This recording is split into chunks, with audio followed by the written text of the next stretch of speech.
পাকিস্তান সোমালিয়ার কাছে নাকি $2 বিলিয়ন যুদ্ধ বিমান বিক্রির চুক্তি করেছে। এরই মধ্যে সোমালিয়ার প্রতিরক্ষামন্ত্রী পাকিস্তান সফর করেছেন এবং তার এই সফরের সময় এই চুক্তি স্বাক্ষর হয়। তিনি নৌবাহিনী এবং বিমান বাহিনীর প্রধানের সাথেও বৈঠক করেছেন। চুক্তি স্বাক্ষর অনুষ্ঠানে সোমালিয়ার প্রতিরক্ষামন্ত্রী এবং পাকিস্তানের প্রতিরক্ষামন্ত্রী খাজা মোহাম্মদ আসিফ উপস্থিত ছিলেন। প্রশ্ন হচ্ছে, হঠাৎ করে সোমালিয়ায় কেন পাকিস্তান এই বিমান বিক্রি করছে? শুধু বিমান বিক্রির কথাই কিন্তু শেষ নয়, সোমালিয়ার সেনাদেরকে প্রশিক্ষণ দিচ্ছে, বিশেষ করে পাইলটদেরকে প্রশিক্ষণ দিচ্ছে পাকিস্তান। এবং পাকিস্তানের একটা উপস্থিতি অলরেডি সোমালিয়াতে ঘটেছে। ওদিকে তুরস্কের সামরিক ঘাঁটি কিন্তু সোমালিয়ায় আছে এবং সেখানে নতুন করে আরও একটি ঘাঁটি তুরস্ক ওপেন করার চেষ্টা করছে।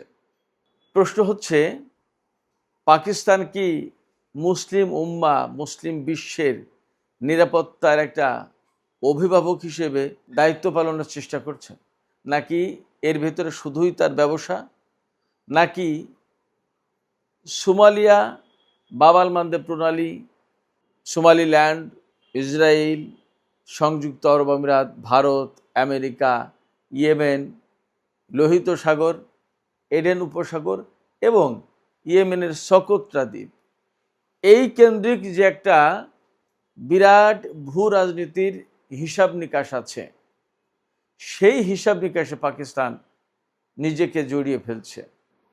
সুপ্রিয় দর্শক, আসসালামু আলাইকুম। আপনাদের সবাইকে আজকের টক উইথ সিরাজ ইনসাইটের আলোচনায় স্বাগত জানাচ্ছি।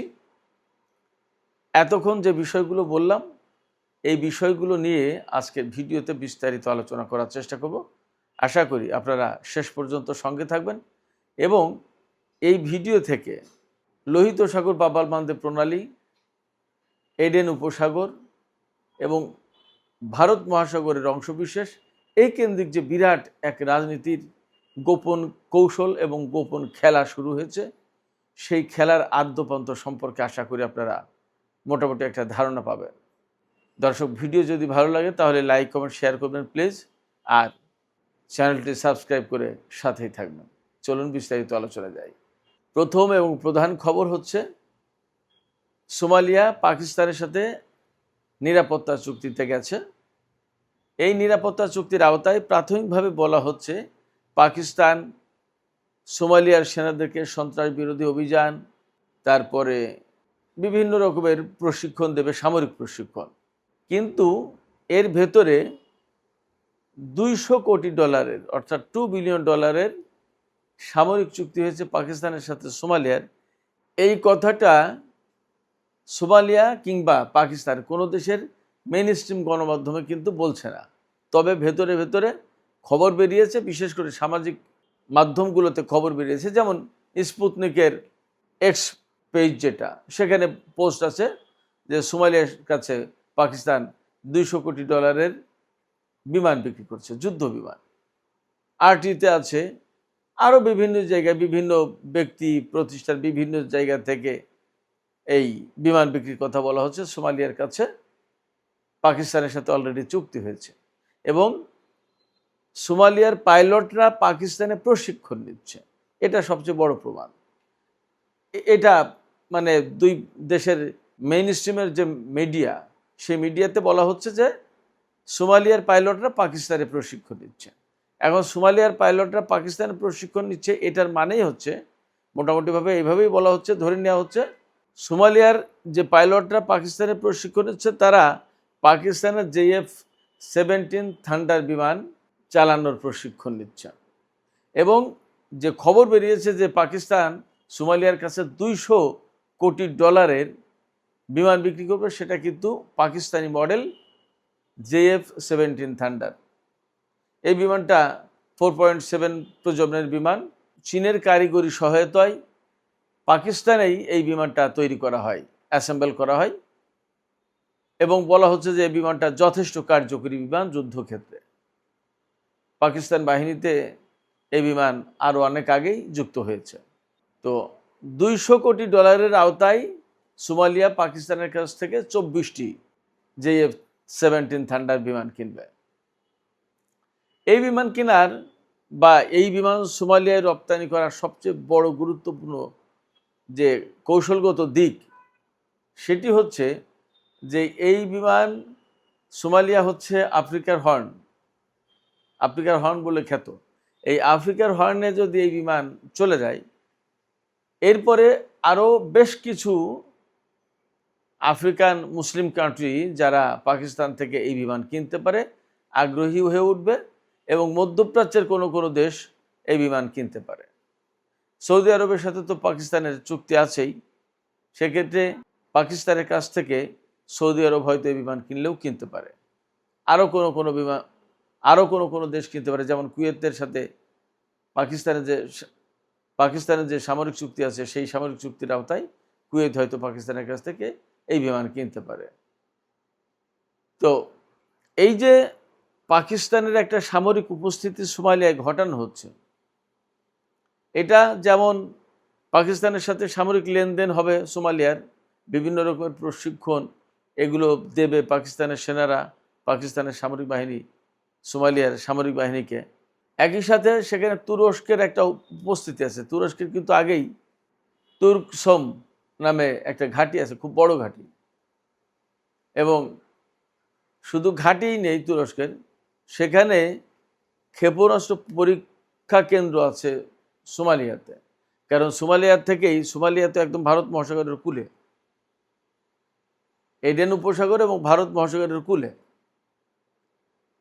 উত্তর প্রান্ত হচ্ছে সোমালিয়ার উত্তর প্রান্ত হচ্ছে এডেন উপসাগর, আর পূর্ব উপকূল হচ্ছে ভারত মহাসাগরের পশ্চিম উপকূল। ভারত মহাসাগরের পশ্চিম উপকূলে একদম লম্বা করে সোমালিয়ার উপস্থিতি। এই যে বিস্তীর্ণ বিরাট বিশাল মহাসাগর, এই মহাসাগর এলাকায় তুরস্ক তার সুবিধা মতো ক্ষেপণাস্ত্র পরীক্ষা নিরীক্ষা করতে পারবে, অনেক কার্যক্রম করতে পারবে। এটা আর একটা ব্যাপার। আমরা এরই মধ্যে কিন্তু জানি পাকিস্তানের সাথে তুরস্কের সামরিক এবং সব ধরনের রাজনৈতিক, সামরিক, সব ধরনের কূটনৈতিক, সব ধরনের সম্পর্ক, ব্যাপক সম্পর্ক। এই সম্পর্ক সোমালিয়ায়ও কিন্তু একটা চর্চা করা হবে। এই দুই সম্পর্ক, অর্থাৎ পাকিস্তান এবং তুরস্কের যে বন্ধুত্বের সম্পর্ক, এই সম্পর্কের একটা প্রতিফলন কিন্তু সোমালিয়াতেও ঘটছে। কেন, কিভাবে ঘটবে? আমি আরও সম্ভবত 2-2.5 মাস আগে একটা ভিডিও করেছিলাম, বা ওই সময় একটা দুটো ভিডিওতে কথা বলেছিলাম সোমালিল্যান্ড নিয়ে। সোমালিল্যান্ড হচ্ছে সোমালিয়ার একেবারে পশ্চিমের একটা অংশ। এই সোমালিল্যান্ড বেশ বড়, একদম ছোট না, বাংলাদেশের চেয়েও বড়। এই সোমালিল্যান্ড সোমালিয়া থেকে স্বাধীনতা ঘোষণা করেছে। সেখানে ইসরায়েলের উপস্থিতি আছে এবং পৃথিবীতে একমাত্র ইসরায়েল সোমালিল্যান্ডকে স্বীকৃতি দিয়েছে। এই যে সোমালিল্যান্ডকে স্বীকৃতি দিল, এই সোমালিল্যান্ডকে স্বীকৃতি দিয়ে সোমালিল্যান্ডে কিন্তু ইসরায়েলের উপস্থিতি অলরেডি কনফার্ম করা হয়েছে। ইসরায়েলের সেনারা সোমালিল্যান্ডে আছে এবং ইসরায়েল সেখানে ঘাঁটি প্রতিষ্ঠা করেছে। এবং বলা হচ্ছে, খবর আছে যে এই যে 40 দিনের যুদ্ধ হলো, এই যুদ্ধের সময় সোমালিল্যান্ড থেকে নাকি ইরানের উপর হামলা চালানোর কার্যক্রম পরিচালনা করেছে ইসরায়েল। অর্থাৎ সোমালিল্যান্ড থেকে নিরাপদে তারা ইরানের উপর হামলা চালানোর কাজ করেছে। এছাড়া এই সোমালিল্যান্ডে ইসরায়েলের উপস্থিতি থাকা মানেই হচ্ছে লোহিত সাগরে তার একটা নজরদারি, তার একটা প্রভাব থাকা। লোহিত সাগরকে কেন্দ্র করে ইয়েমেনের হুতিরা কিন্তু ইসরায়েলের জাহাজ চলাচল নিষিদ্ধ করে অনেক কিছু করেছে। ইসরায়েলের উপর গাজা এবং লেবাননের যে যুদ্ধ, সেই যুদ্ধের সময় হুতিরা কিন্তু গাজা, লেবাননের সমর্থনে ইসরায়েলের জাহাজে প্রচুর হামলা চালিয়েছে এবং লোহিত সাগর দিয়ে ইসরায়েলের জাহাজ চলাচল বন্ধ হয়ে গেছিল।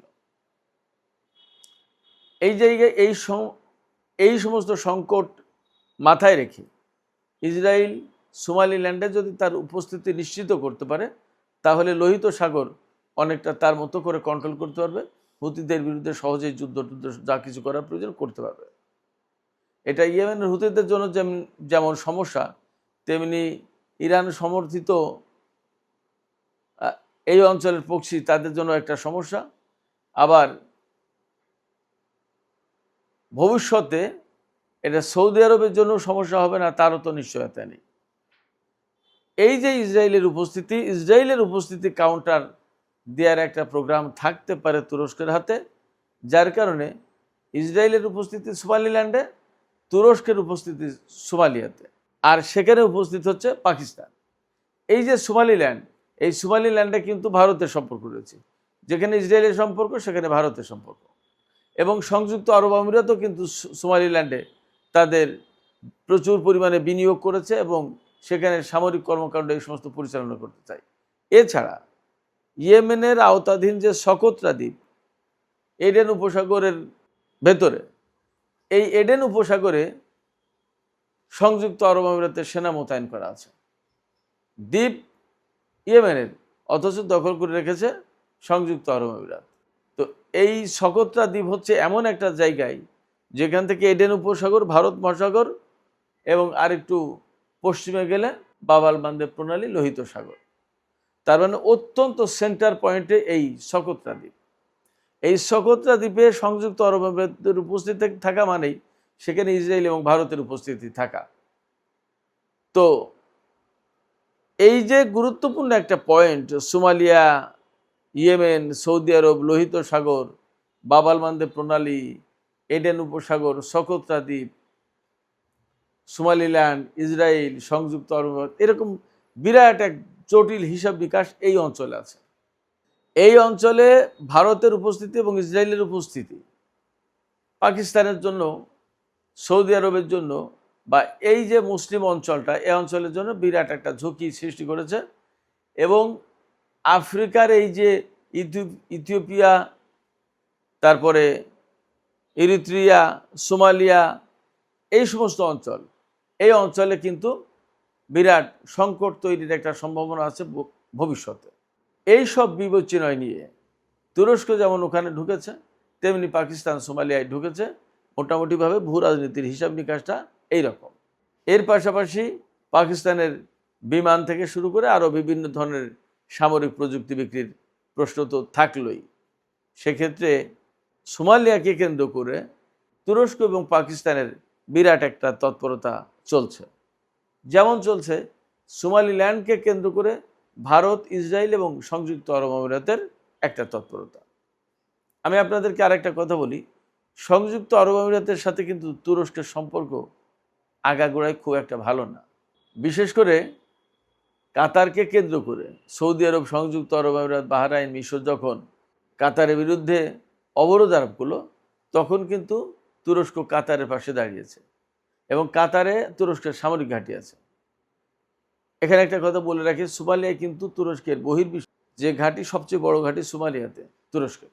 এবং আরেকটা বিষয় খেয়াল করবেন, মিশরের সাথে কিন্তু সিরিয়ার ঘটনাকে কেন্দ্র করে বা ব্রাদারহুডের ঘটনাকে কেন্দ্র করে মিশরের সিসি সরকারের সাথে তুরস্কের এরদোগান সরকারের কিন্তু সম্পর্ক ভালো ছিল না অনেক দিন, অনেক বছর। 2024 সালে যখন তুরস্ক সোমালিয়ায় তার সামরিক উপস্থিতি কনফার্ম করে, এর আগে থেকে কিন্তু মিশরের সাথে তুরস্ক সম্পর্ক ভালো করেছে। তার কারণ কি? তার কারণ হচ্ছে তুরস্ক থেকে বের হয়ে ভূমধ্য সাগর দিয়ে, সুয়েজ খাল পাড়ি দিয়ে, লোহিত সাগর দিয়ে আসলে সোমালিয়ায় আসাটা তুরস্কের জন্য অনেক সহজ হয়। খুব অল্প পথে, অল্প সময়ে সহজে চলে আসা যায় জাহাজে করে। কিন্তু যদি মিশরের সাথে সম্পর্ক ভালো না থাকে আর সুয়েজ খাল এলাকা দিয়ে যদি না আসা যায়, তাহলে পুরো আফ্রিকা মহাদেশ ঘুরে তারপরে এই সোমালিয়াতে আসতে হবে। তুরস্কের জন্য সেটা খুবই ঝামেলার কারণ।